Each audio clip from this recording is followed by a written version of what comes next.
明仔载就是29暝，真侪人拢准备要回去家乡围炉。不过今仔透早7点外，台铁传出伫咧台南的新化站到新市站之间的电车线出问题，双线拢未通。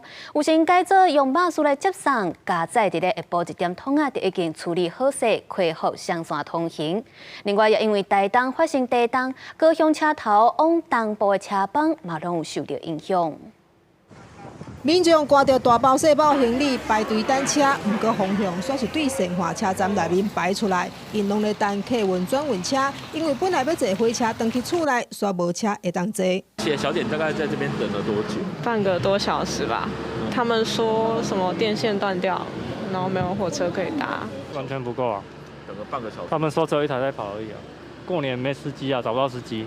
台南车站嘛有真侪要坐车的民众，扛棒显示唔是延迟就是未定。台铁电车线受损，台南路段双并未通，台铁紧急启动公路转运，来回两电站到新市站。不过转运到新市站了后，民众却发现无火车会当继续南下。是我们来这边之后也是没有车啊，火车跟接驳车都没有，我们现在就是在这边等。等多久了？不知道。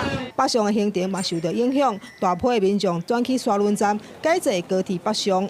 要去台中哦，所以赶来这里搭高铁。对啊，因为台铁都停了。这件事故发生在一早起7点外，疑似民间公司宽屏网络线和大风扫荡，落落去影响到台铁的电车线，台铁出动抢修。另外受到台东地震影响，路线巡检，高雄车站往东部的火车嘛延迟。看要等还是在想其他的交通方式啊？会不会给你接不方便哦？当然会啊。怎么说嘞？